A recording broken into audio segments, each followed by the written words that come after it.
My name is Eric Singler. I am the managing director of the BVA family and the CEO of BVA Nudge Consulting. Good morning. We have some early risers here with us in Paris, and good morning to everyone in Europe, Middle East, and Africa, and good afternoon to our friends in Asia who are watching online. My name is Ted Utoft. I am the Chief Growth Officer at BVA Nudge Consulting, and we want to welcome you all to the opening and day one of the Human Advantage. We would like first to share one key word. This word is gratitude. We would like to express our deep gratitude. And maybe, Ted, you can take the PowerPoint first. So, why this word gratitude? I'm sure many among you know Laurie Santos. Laurie is professor at Yale University and one of the world's leading experts in the science of happiness. And to quote Laurie, expressing gratitude can increase your mood and lower your stress level, which is exactly what we need, Ted and myself, and maybe some others people running in the tech technical well. team.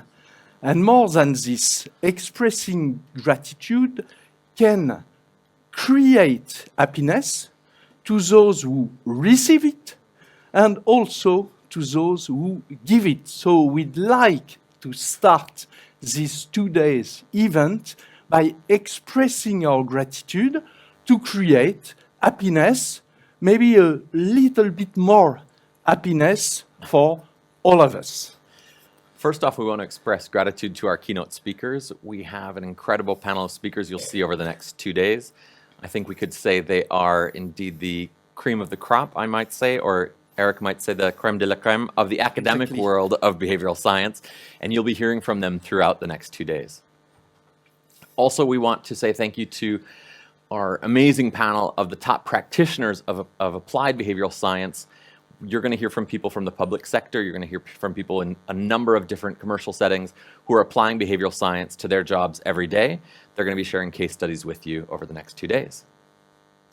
And we don't want to forget our colleagues, even if they are friends. We are very grateful to our colleague who will conduct the interviews and also moderate the roundtable during these 2 days. So we are very confident that thanks to their expertise regarding each sector and each topic, they will help our guests to provide the best of their insight, recommendation, advice for all of us. And although he's not going to like it, we have to do a special thanks to our colleague Adrien Liard. Adrien is an incredible sketch artist. Liard. I'm going to be corrected Make a few times effort, today. please, Ted. I'm trying. Look at my British accent. Perfect. Perfect. Adrien is going to do a giant sketch note across the next 2 days, capturing visually all the insights from the different presentations and different case studies. So stay tuned online and you will be able to see how Adrien pulls this all together visually. And we want to express for sure, absolutely, our deep gratitude for our amazing BVA family communication team. Thanks to their, I have some special signs from there. Thanks to their passion, their energy, their stamina, we have created this huge event. And we are so grateful for them. I think we are all there thanks to them. So, gratitude for the BVA family communication team. And thanks to all of you. As you can see, we have a growing crowd here in person, here in Paris, and we have over 3,000, I believe nearly 3,500 and 12 this morning. 3,512 registrations, a mix of those of you who are here in person and those online, as well as different registrations from, I believe, 98 countries last night was the last I had heard. So we really want to say thank you all for joining us, and we're excited to have you, and we hope that you learn a lot over the next few days, and we hope that you find ways to connect with each other. We'll be talking more about our Human Advantage community coming up soon. Before we start, I see some people in the audience who I need to keep happy, so I just want to tell you a little bit about us. We're the BVA family, and just to quickly share, we are a global market research and consulting group with offices all over the world. At BVA, we are organized in 4 houses, or what we call houses, and they are each specialized in a specific area. So our colleagues at the BVA house look into insights and market research in public policy, customer experience, transportation, healthcare, luxury, banking and finance, and mystery shopping. And many of you have joined today with invitations from our colleagues at BVA here in France, BVA DOXA, BVA BDRC in the UK. PRS Vivo is the global leader in market research dedicated to the world of fast-moving consumer goods. That can be packaging, new product development, shopper behavior, and we'll have some colleagues presenting from PRS Vivo over the next 2 days as well. Hubicus is the European leader in quality monitoring, and BVA Nudge Consulting, where you will find Eric and I, are global experts in the application of behavioral science across organizations, both public and private. So that's a bit about us. We are more than, I believe, 800 now passionate people across the world with offices all over, and I know some of you have gotten invitations from your local BVA contacts. And at BVA Family, we're really a mission-driven company. We are, so that's a entreprise de mission in France. A mission. A benefita in Italy, or a B Corp in the US. And we have a mission to inform the decisions of people and organizations, to decipher the world, and support clients to build effective solutions, contributing to a positive world. So it's with this mission in mind, and because we have quite a passion for behavioral science, that we've decided to create the Human Advantage. Exact. And now you know quite everything about the BVA family. It's time to start to talk about our event and maybe having a look to our agenda for day 1. So agenda for day 1, I know it by heart. Perfect. We have 7 sessions. First session regarding big challenges, which are diversity and inclusion, which are employee engagement, which are sustainability. And after, we have some concrete challenges that we would like to talk about, like innovation, new ideas, communication, and starting with also a big sector, which is consumer good. If you want to know more about the program, you have everything on our website. For day 2, we have also 6 different sessions, again with some key sector. You have bank and finance, public policy, pharma and healthcare, and 2 big topics. One is customer experience. I think it is at the heart of the challenge for all the different organizations. And we will end the event with this question of how successfully infuse behavioral science within organization. Final keynote will be with Olivier Sibony talking about leadership decision, strategic decision. So, time to start? Almost.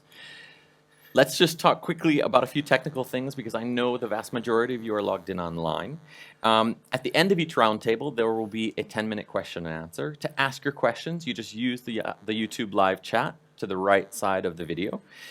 There'll also be a very short questionnaire, and I know that there's some people in here who will be monitoring that. So it's a 1-question questionnaire at the end of each session. We ask you to just give us a sense of your feeling of each session.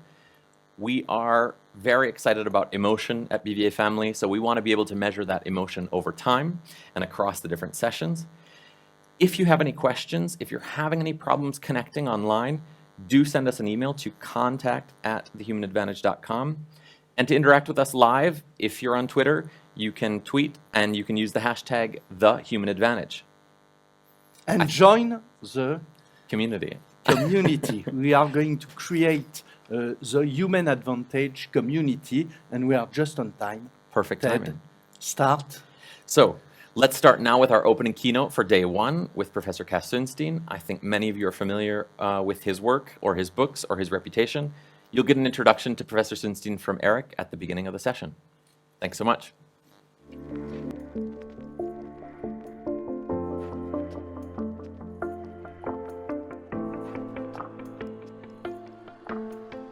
Welcome everyone to the beginning of what I am sure will be a very exciting 2 days at the Human Advantage Conference. Soon I will pass the questioning to my colleague Ted Utoft. Ted is our Global Chief Growth Officer at the BVA Nudge Consulting. But first, I am proud, so proud, to introduce our keynote speaker for the Human Advantage event, Professor Cass Sunstein. Cass is currently the Robert Walmsley University Professor at Harvard Law School. He is the founder and director of the program on behavioral economics and public policy at Harvard Law School. From 2009 to 2012, he was administrator of the White House Office of Information and Regulatory Affairs. Cass has advised officials at the United Nations, the European Commission, the World Bank, and many nations on issues of law and public policy. He is the author of hundreds of articles and at least 15 books, including the famous Nudge, with a new final edition last year. And in 2021, Noise with Daniel Kahneman and Olivier Sibony, and most recently, Sludge. So a lot of topic to talk. Welcome, Cass. A big thank you for being with us. We are very excited to have you for this opening conversation at the Human Advantage Conference. Welcome, Cass. Thank you so much, Eric. It's a thrill and an honor to be able to be here and to talk about these issues with you. Great to have you here, Cass. Let's jump into it. We're here in 2022, nearly 15 years since the publication of Nudge. I think that book for a lot of us was the kind of first introduction to behavioral science. For many of us, the first time we'd even heard of behavioral science and applied behavioral science.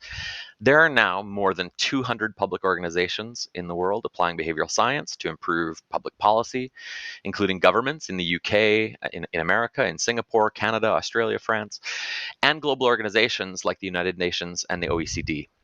Also the biggest and most innovative companies in the tech world, whether that's Google, Facebook, Microsoft, or in more, dare I say, traditional sectors like JP Morgan, Unilever, AstraZeneca, BNP Paribas, Mars, applying the Nudge approach and behavioral science learnings. Some of them have even created a new role in terms of a chief behavioral officer or a chief behavioral science officer. How would you, Cass, explain this amazing revolution of the application of behavioral science, and what are the main factors that you think could explain this success? It's a great question. I'd say that human behavior is critical if the goal is to reduce deaths on the highway, to reduce environmental harm, to promote diversity and inclusion, to reduce poverty. Whatever your policy issue, human behavior is likely to be of central importance. If you're in the private sector and you want to, let's say, do good, you want to promote healthier behavior on the part of your customers, you want to sell products that will be beneficial to them, even if they maybe are a little present biased to the consumers or not thinking about the long term. If you're a company that's interested in doing good, behavioral science is relevant to you. And if you're a company that's interested in doing well, you want to sell your product, the behavioral work is got some lessons for you. So I think those are some of the reasons. I think something that's been very exciting, like spectacularly exciting over the last 10 years in particular, is that there are behavioral findings about, let's say, the importance of framing, or about loss aversion, or about unrealistic optimism, or about present bias. And there's a host of them that have organized a bit what companies and governments only had intuitions about before.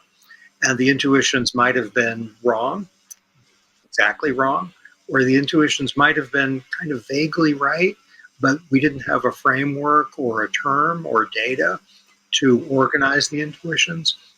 And what's happened is now that there are these concepts out there and there are new ones developing and old ones are being improved, there's a capacity on the part of some little entity, let's say in Berlin or Chicago or Tokyo. It can be a little entity to learn something that no one had ever known before. And that thing can get clarity about what we thought we knew with data, or can help solve a big problem, a problem that citizens who are really struggling, let's say, under circumstances of pandemic, or people who are really trying to get a product that would make their lives a lot better, the testing and the empirical work that has now concepts behind it can make for an advance. So in 2022, we're going to learn some things that we've never known before. Mm-hmm. And is there an area, Cass, or a sector or a theme where you're seeing the most impact of this adoption of applied behavioral science or nudge theory? Is there one or two spaces where you're seeing that's it, they're hitting it, we're really learning something different and I new? think so. And I'd put it under the general category of customer service. I think customer service is the kind of prize winner of 2022. And the reason is that we know that if you want to serve customers, and I'm thinking about governments as well as private sectors, there are things you can do that will be really terrible. They won't work at all, but you might be tempted to do them. And one example is to emphasize that people aren't benefiting from something or aren't doing something. Now, to accentuate the negative in that way can often make the problem worse. If you emphasize how many people aren't doing something, then people might think, well, I'll be like them, or I guess I'll join the crowd, or at least I won't exit from the crowd. And there is fantastic work about reducing administrative burdens or sludge, and that is an exceptional opportunity for governments to do better. I just noticed as I flew from one city to another today, actually, that there's going to be an opportunity in the United States to put your driver's license on your phone for travel. Your driver's license on your phone. That's a behaviorally informed initiative. It's not going to, cure climate change or prevent poverty, but it's going to make a lot of people's travel experience a lot easier. And there are things that are in that vicinity that might help people get healthcare, or might help people get methods for reducing the risk that they're going to get sick or get hurt at work. And that's more than inspiring to see. Mm-hmm. And of course, the application of behavioral science theory started within public policy, but now, as I mentioned earlier, more and more companies in the private sector are applying behavioral science learnings. And during these next 2 days, we'll hear from a number of companies sharing some quite amazing case studies and points of view about how to apply. I think you're supportive of this movement. And in 2019, you chaired the jury of the AIM Nudging for Good Awards, which rewards the best projects for consumer goods companies using nudges to help consumers adopt a healthier or more sustainable lifestyle. And we'll have a roundtable later today with the promoters of that great initiative and some of the winners. Can you tell us why you think it's important and useful that private organizations use behavioral science? Complete. So much of life, whatever country we're speaking of, is made better or not made better because of what private companies do. So whether we're speaking of employees, investors, or clients and customers, that's where a lot of the action is. So if you have a little company, my father, I'll say, had a construction company, a small construction company, tried to sell houses. And there were behaviorally relevant things that he could have used to help his workers. It was a little company, he didn't have a lot of workers, but his workers not get injured on the job. He didn't know about behavioral science. He could have sold good houses more if he'd known behavioral science. So maybe people are scared of buying, they might want to rent, or maybe they don't think they can get along on good terms, but they can. And behavioral science can really help. If you're selling, let's say, food, it might be a big company, a really big soft drink company, and you might want to move toward healthier options. You might want to sell diet or no sugar products, or you might want to sell snacks that have lower calories but are also really delicious. How do you do that? And you might want your future to be one where you are, extremely profitable and you really feel proud. That's beautiful. Yes, if you are doing really well for your employees and yourself and your stockholders, and you feel really proud. And to move toward healthy offerings is exactly that. We might be talking about a company that makes a product maybe that could treat workers well or could increase or decrease animal welfare in some important way, or be neutral to animal welfare, whether it was formerly harmful. And that's something a lot of people really care about.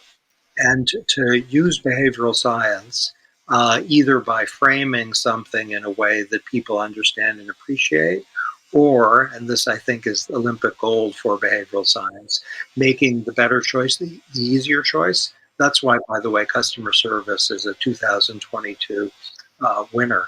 If the better choice for the customer or for the globe is the easier choice, we're going to see a lot of that. And many companies are using behavioral strategies for reducing complexity, reducing sludge or administrative burdens, using automaticity as a way of helping people. You are opted in to the good thing in terms of the planet and yourself. But if you don't want that, that's okay, unless it's really horrific. It's your choice. But the behavioral nudge can often give, let's say, sense and benefit, Yeah. benefit of the doubt. And I like when you talk about sludge, I think in a lot of people's minds, sludges are only very clear, very profiteering kind of manipulative interventions or nudges. But I like that you use the term kind of, administrative burden or kind of bureaucratic burden, because I think sometimes we forget that some sludge work, let's say, is somewhat unintentional and yet derails better behavior. At BB Nudge Consulting, many of these topics that you just talked about, we're partnering with companies on things like diversity and inclusion or sustainability, product development, improving customer experience, or well-being at work. So there's a lot of challenges where behavioral science can help. But I wanted to ask you, what are the challenges which make the most sense for you? Or what would be an area where you'd like to see more practitioners focus on when it comes to kind of nudging for good? Either because you think it's really underserved, or you think there's a big opportunity here, go after it. Helping people who are struggling economically. I'd put that as one of the candidates for top of the list, either by helping them get a product that they maybe don't think they have access to, but can make their lives much better. And one way to do that, of course, is to lower the price. Another way to do that is to make it feasible for them to get it on terms that are appealing to them. And that is a prime imperative. I'd also put environmental protection at the top of the list, where environmental protection might mean climate change. Often people think about that. But the beauty of efforts to improve sustainability is that you will often reduce other environmental problems at the same time. So to move toward things that emit less in the way of ordinary pollutants like particulate matter and ozone, that really saves lives. And I was in a city, I won't name it because I love the people in that city, not long ago, where you just land from a place where the air is pretty good, and you notice immediately the air is dirty. And if you look at the data in places like that, people are getting sick and in some cases dying prematurely. And you can't change the world in a month, but you can change someone's world. And often a behaviorally informed move toward environmentally preferable behavior will change someone's world. Mhm. Cass, just an additional question regarding sustainability. I think you have added a chapter on sustainability in the final version of Nudge, which means quite a lot. Do you have some intervention or experiment which have been done that you think are really very interesting to share with our audience? I'll tell you a story. Much of the time, I live in Washington, D.C. these days, and I received from a company a notice saying, "Do you want to switch to clean energy? It's easy. Here's how you do it." And it was a one-page form. That's not bad, but the form asked for some information that I can't easily find. So I threw it out the first time I received it. Sadly, I was sad when I threw it out. Then I received it again a few days ago, showed it to my wife, and said, "We should shift to green energy, shouldn't we? Do you have that information that they asked for?" Said no. So I threw it out a second time. The behaviorally preferred approach is automatically to enroll people in green energy. And that in Germany and in Switzerland and in Southern California, to name just 3 places, has produced spectacular results. So in Switzerland, a few years ago, as part of their climate change and environmental movement, they switched a lot of people, including large and small businesses, to be automatically green. And in Switzerland, the greener approach is actually a little more expensive. So you might expect that businesses in particular would think, well, if they regulate me, I'll do it. But if they nudge me and I get freedom to save some money, I'm going to save the money. That would be the University of Chicago prediction. And I've worked at the University of Chicago for many years. And so that would be my prediction. But the prediction was false. The large companies in Switzerland and the small companies in Switzerland decided they are going to stick with green, even though it's more expensive. So I'd love to see all over the world companies making the greener option, make the green option the automatic option.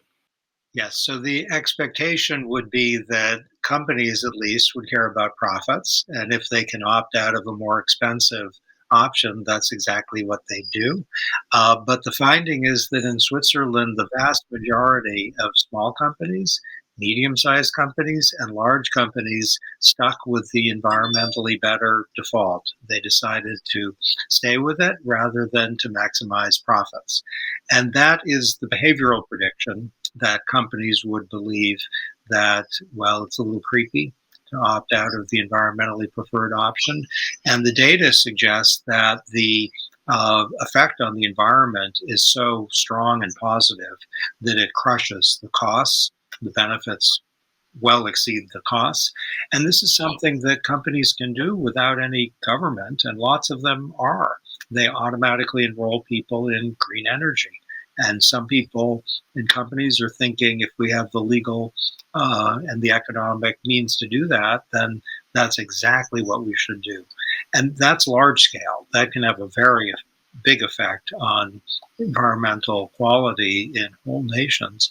But on small scale, a company can say, well, we're going to go green and we're going to do that. That's going to be our option. And we're going to inform our consumers. And that might actually be a very good thing for our business, as well as for our ability to sleep at night. Great. You know, as behavioral science and nudges are more embraced and applied by all these different various organizations, the question of ethics of influence is critical. And could you tell us a little bit about, in your eyes, what is necessary to apply behavioral science ethically? And I do want you to talk a little bit, I know we've mentioned sludge, but you know, this topic of one of your most recent books, how do we guide organizations, private or public, to nudging ethically, and how do we avoid that from turning into sludge? Okay, great. So we would want to distinguish, I think, between different kinds of nudges. So some of them are educative, where you provide consumers with information about positive or negative things associated with the product. That kind of nudge is highly unlikely to raise ethical concerns. If you inform your customers about something involving the environment, that's a good thing from the standpoint of ethics. That's not something to worry over. If you give people a reminder that a bill is due or an opportunity is present, that's not ethically troublesome. That's ethically wonderful. If you give people a warning about something that's going to happen if they don't do something, now the thing might not be that horrible, so people might think, okay, I'll miss my doctor's appointment, or I won't pay my bill on time. But a warning, that's not ethically troublesome. So let's think of educative nudges as very hard to question, though maybe we can think of one that we would question. Then there are other kinds of nudges that involve architecture. So here's an example. People can choose, I'm looking at my laptop right now, so they can choose double-sided or single-sided defaults on their laptops. One nudge would be to say, do you want to choose double-sided or single-sided defaults? That would sometimes called prompted choice or sometimes mandatory choice. A company might say to consumers, do you want X or Y, as a question that must be answered or should be answered if you're going to have a relationship with the company. It's hard to object to that unless there's something tendentious or manipulative about the way the choice is framed. If you say, do you want to choose a horrible option that's going to make your life terrible, or a good one that's going to make your life wonderful, and the one that's described as terrible is actually wonderful, then that's deceit and maybe fraud, and that would be bad. But mandatory choice or prompted choice by itself is fine. Then there's another architectural thing which we've discussed, which is automatic enrollment.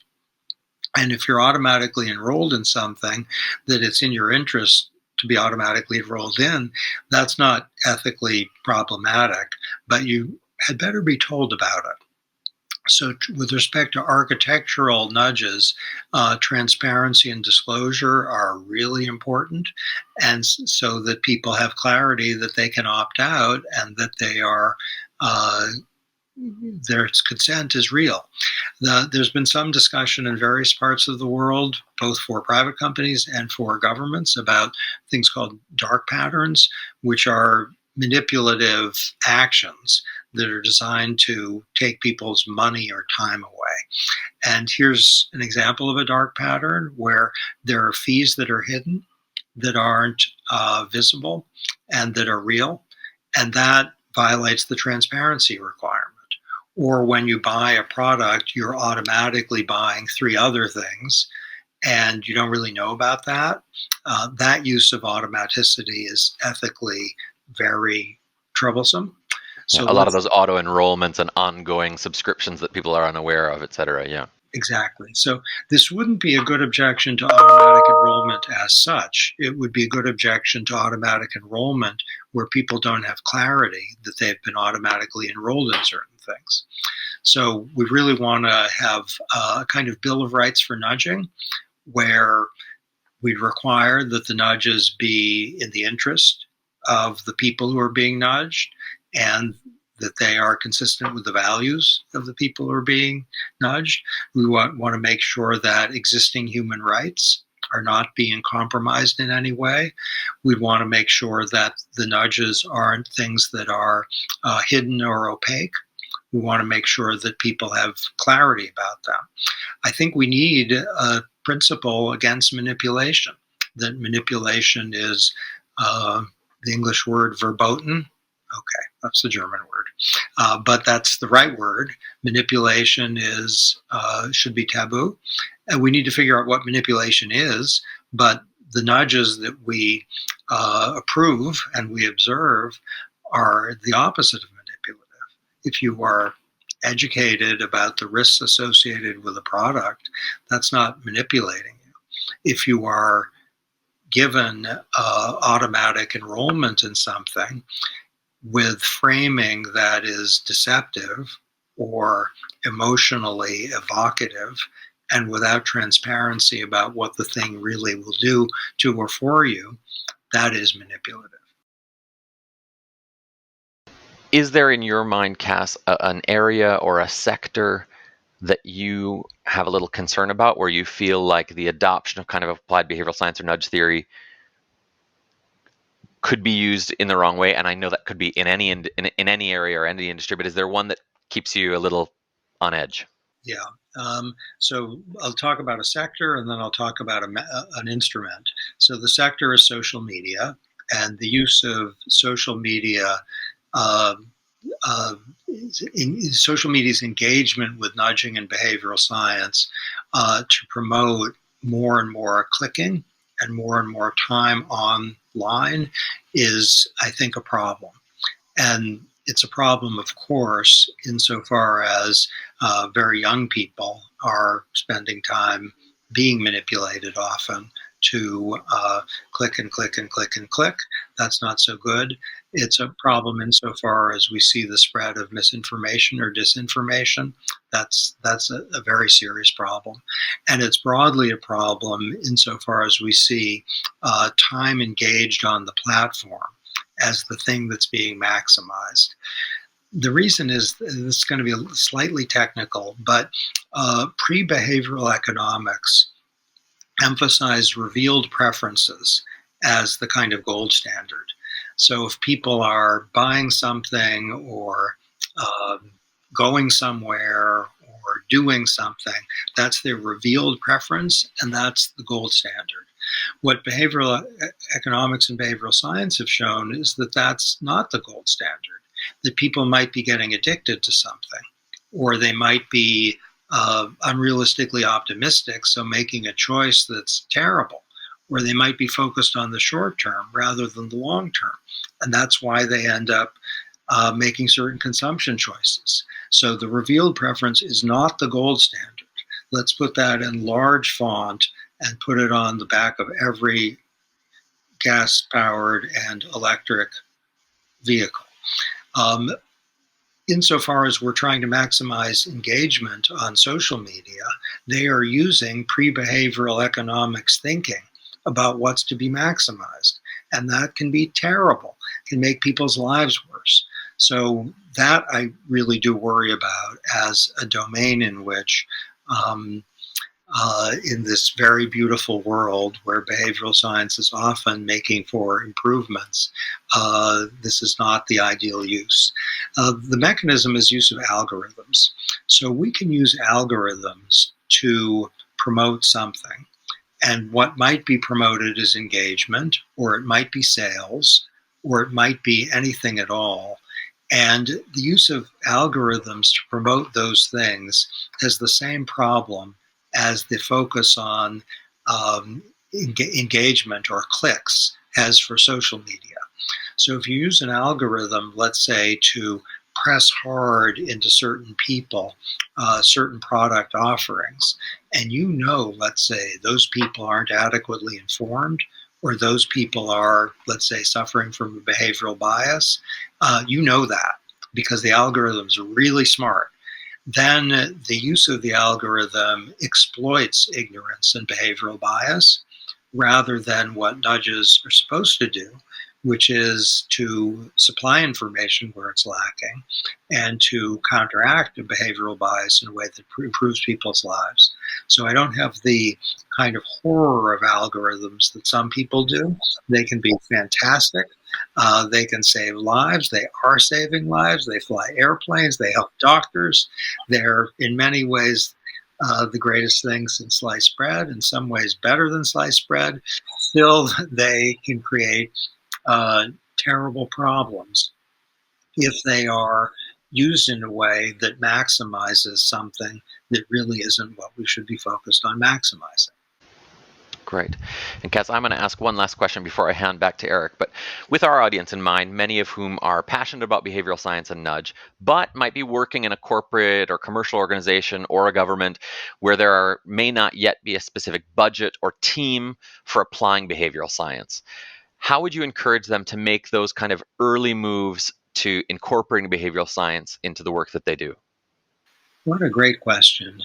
So my observation is in companies often, the best behavioral work is done by people who are keenly interested in it and have some information who aren't part of a formal nudge unit or behavioral insights team.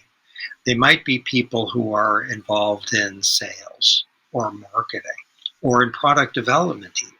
Steve Jobs had a fantastic working knowledge of behavioral science. He knew the beauty, actually the literal beauty, of appealing to people's intuitions and how they think rather than, having a conception of human beings which is coming out of 1970s economics departments. He had the right conception.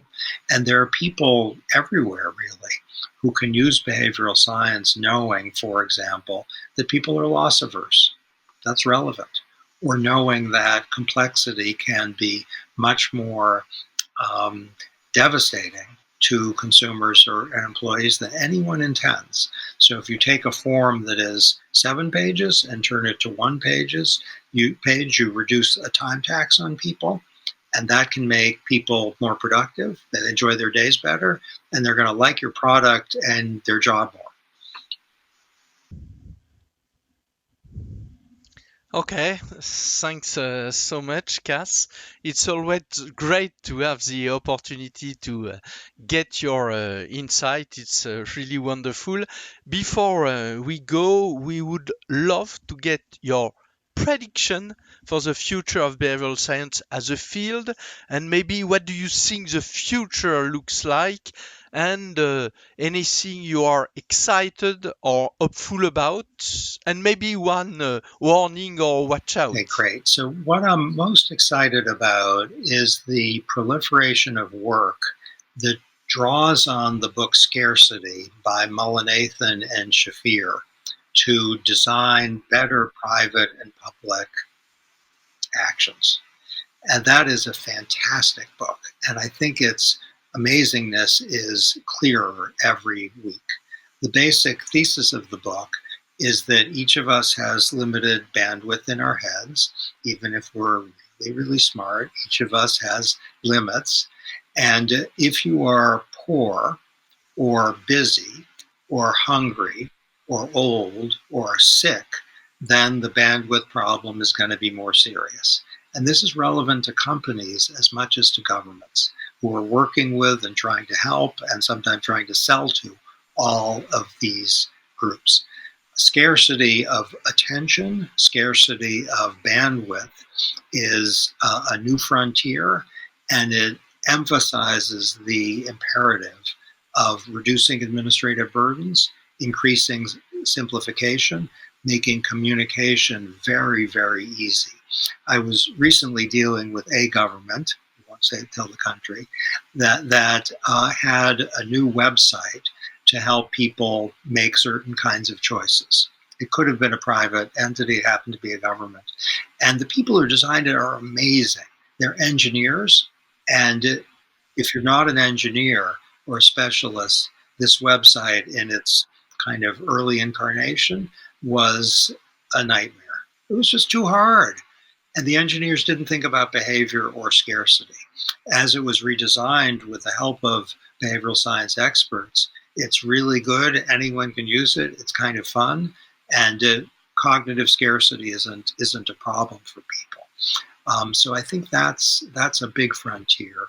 And it's a kind of thrilling prospect. And we're seeing in real time companies and governments responding to it. That is, reduce burdens, reduce complexity, especially because people have limited cognitive bandwidth. In terms of things to worry about, I think manipulation is the thing to worry about. Where Thaler and I did not focus in our first work on this subject of the use of behaviorally informed techniques to steal money from people and to take their time away. There's a new paper, I confess, I wrote called Manipulation as Theft. It took me a long time to get there, meaning I didn't see it clearly enough. The fact that manipulative behavior, it's really like you're stealing from people. And I think we need the best companies in the world and the best governments in the world to develop a principle of that takes the following form: there's a right not to be manipulated, and we're not going to manipulate you. Okay, thanks again, Cass. Wonderful. It has been a real pleasure to have you here to kick off day one of the human advantage. So, a big thank you. All thanks to you. It's a great honor to be able to talk to you, and this is going to be an amazing event. And to our participants, stay tuned and logged in. We have a huge array of speakers and roundtables coming up to showcase real-life application of behavioral science, many cases like some of those that Cass has mentioned, showing where we can apply behavioral science and generate real, actual impact. We'll see you soon.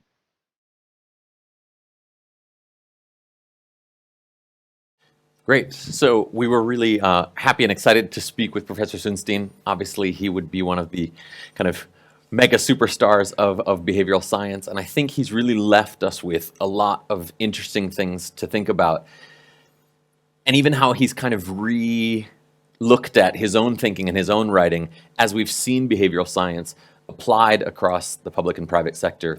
I think some of the things that he said that were quite exciting is about how behavioral science is kind of changing. And although when we think about behavioral science, it can be kind of easy to take some of those principles and say, okay, I get it. It's quite intuitive.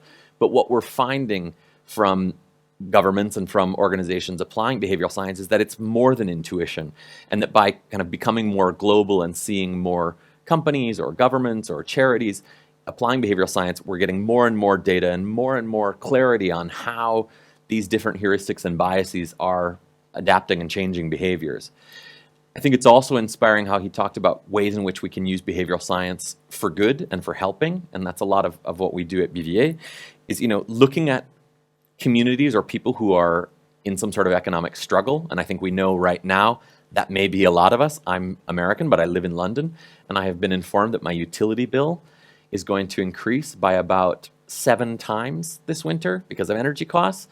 So I think it's important that we think about how do we use behavioral science to help people through some of that economic uncertainty, whether that's product choice, whichever.